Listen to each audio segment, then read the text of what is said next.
How's it going, you guys, and welcome to your morning cup.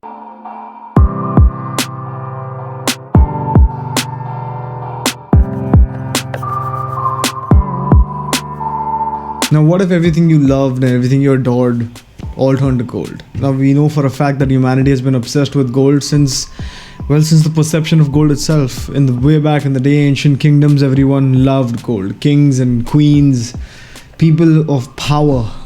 Gold seems to be an expression of pure power and nothing else. You see, people from the lower aspects of life to the highest aspects of life seem to adore gold in such a tremendous fashion that we see gold witnessed everywhere in order to portray sheer exuberance, sheer wealth and power and presence, if you will. But what if everything ever turned to gold? What if the earth itself turned to gold?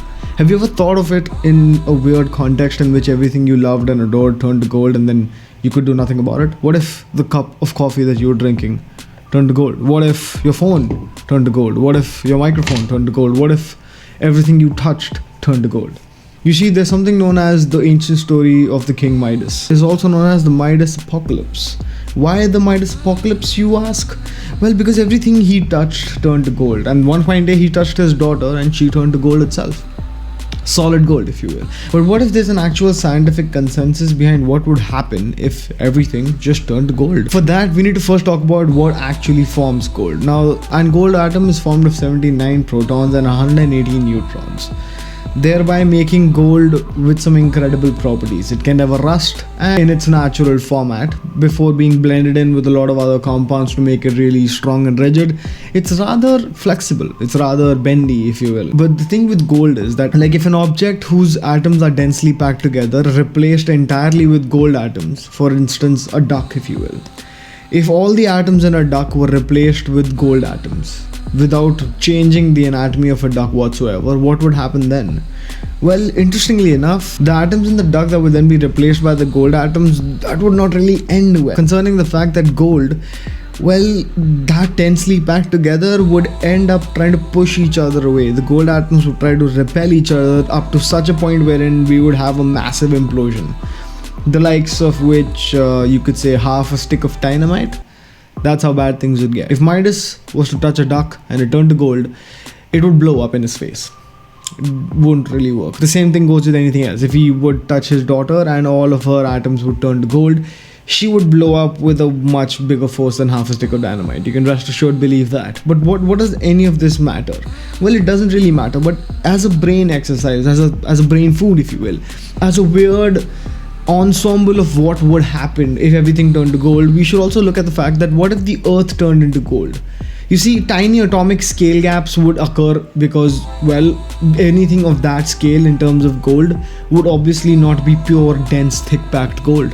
There would still be spaces left in that gold, which would, in a way, be the end of the earth itself. You see, these gaps would then be interacting with gravitational forces that are emitted by the earth's core, thereby pulling in the earth, upwards of 2/3 of it, into itself, thereby shrinking it rather comprehensively. Well, another positive of that is that if you and I are sitting, we would experience 10 minutes of no gravity when we see the ground kind of going below us, shrinking, if you will, 2/3 of the earth's current size, if you will. But what happens after that is not going to be really good for us. You see, everything that was then floating in the air for 10 minutes would come crashing down at upwards of 30,000 kilometers an hour and splatter, thereby not leaving much of us behind. But what if we changed certain context behind the whole Midus apocalypse? Now, this entire story is covered by Kyrgyzstan in an incredible format. And if you guys want to dive deeper into it, you should rest assured go check that out. I'll link it down below. But the basic essence of things is the fact that gold will make gravitational forces immense, and even if we hit a sweet spot wherein the molecules will remain the same in terms of their physical properties but just turn to gold, it would still make things very difficult for us to, well, ascertain towards in terms of understanding and comprehending that everything that we know is gold. You see, people might be so obsessed with gold that they might imagine a world wherein everything is gold to be the epitome of their world, the epitome of their life, if you will. But when that thing happens, when gold does turn into everything around you, will you still hold the same value for gold that you hold today? Will you still love gold the same way that you love gold today? I think not. I think a lot of us might just gravitate away from the fact that once something is in abundance to us, its value and its significance drastically decreases, which is a well-known fact. The same thing goes with any other thing that is abundant for humanity. You see, when we are given anything in abundance, quickly disintegrates. Considering the fact that we have done the same thing to the earth. The earth was once abundant with resources that we took for granted, wherein we are fighting to bring back the earth to what it once was. You see, abundance makes people get complacent, and when people get complacent, they start taking things for granted, and once you start taking things for granted, it's not long before that thing is gone. And the true value of something that's gone is only realized after it no longer exists within your complete vicinity. If it's right in your face and it's completely in abundance to you, you might not necessarily realize its potential. But what if it never runs out? Well, then you start taking things for granted. And one fine day, when that thing is in abundance in your face, would you want to cherish it as much?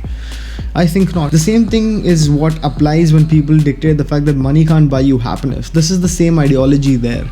We spend most of our lives chasing after money. People do everything that they possibly can to make sure that their paychecks are bigger and bigger, that the number of zeros in their bank accounts is larger and larger, up until you hit a point wherein you're no longer satisfied by the sheer amount of money that's rolling in. You understand that this much money, yeah, you can do a lot on the earth, considering the fact that money buys you more things than you can't imagine.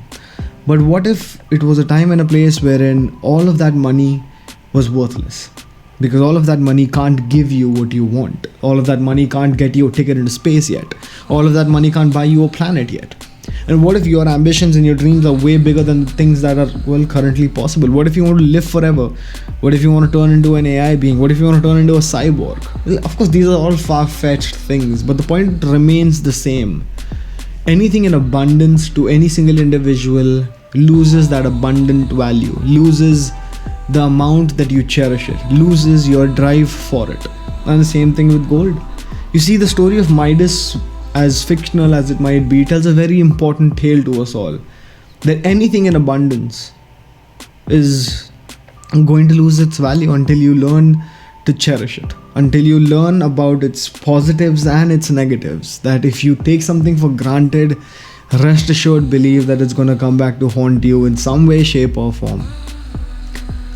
Well, I learned a lot from that story. If you really want to dive deep into what might be the actual maths behind what happens when the earth turns into gold, if you will, well, I'm going to link the document which has all the math in it right underneath. So make sure that you check that out if you're a math head. But understand the fact that if the earth completely turns into gold, we're going to be looking at surface temperatures above 1,000 degrees. Everything's going to turn into plasma, not steam. And eventually the earth is going to cool off and turn into a tiny ball of gold. A tiny ball of gold that once had the entire human species on it. So what is more valuable to you? Gold or your life? Gold or the earth? Gold or your perception of consciousness itself? I don't know. It's pretty subjective if you ask me. Never been a fan of that much gold myself. See you tomorrow.